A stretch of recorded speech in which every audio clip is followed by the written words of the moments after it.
We saw in a previous chapter that we could use SUMIF to add up values in a range based on a criteria.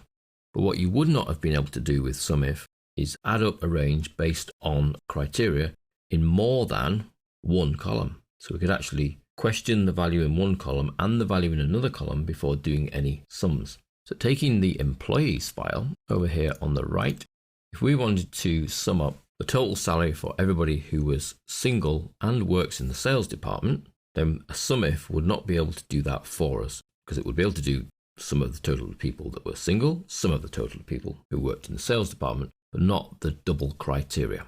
For that, we will need to use some ifs within an array formula. So we start with an equals sum of, well, we want to pick up the salary column, so that's O2 colon O100. So that's our first array. Let's just put that in brackets. There's not a requirement, but it just makes reading the formula a little easier. So my first array is the salary column, and then I want to multiply that by, and I'm going to use an if statement to query the marital status column. So that's Q2 colon Q100. So that's looking at a whole array again. This is our second array. And if in that array we get the value sin for single, then I want to return a 1, if not a 0. Close brackets. Now what we're hoping to achieve here is effectively taking that marital status array and effectively replacing the values with a 1 if they're single and then a 0 if they're anything else. So if they're married, divorced, separated, that will all generate a 0. That way we can multiply using the index value of each array. So the 24,500 will be multiplied by either a 0 or a 1. So if it gets multiplied by 0, effectively it's taken out of our summary. If it gets multiplied by 1, then the value is retained in our summary. So at the moment, only those with a sin will be retained because they will be multiplied by 1. I can then add in my second criteria by saying, okay, let's also multiply by another if statement based on the department. So that's R2 colon R100. So the whole department array being equal to sales. And if it is, let's return a 1. If it's not, let's return a 0. So that becomes my third array.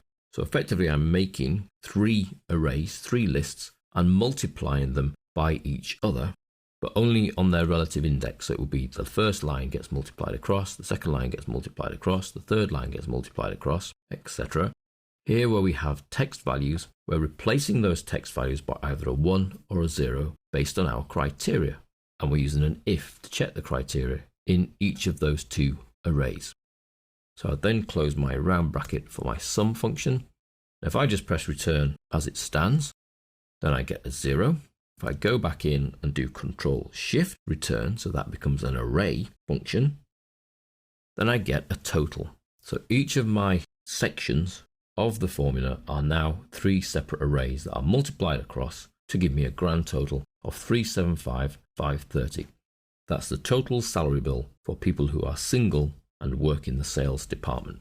Now, until we reach the pivot tables, there would really not be any other way of calculating that value other than using an array formula with if statements. Now, logically, you could add in a 4th array. So we could go into our formula. We want to be within the sum and multiply by another if statement. So if, and what we're actually going to look at is the month of the date of birth. So that's a whole array N2 to N100. Now, if the month of any of those dates of birth is equal to 5, i.e. May, then that also will return a 1, otherwise it will return a 0, and I close that if statement, and I close my sum. So I've added in another column which is building a criteria that will return a 1 if it's the month of May, and a 0 if not. So now my multiplying across highly likely is going to be a lower number than it previously was. Control Shift and Enter to make this an array formula, and I get 84,750 for people who were born in May, are single, and work in the sales department. So that's a great way of using an array formula with ifs to build the value that you require.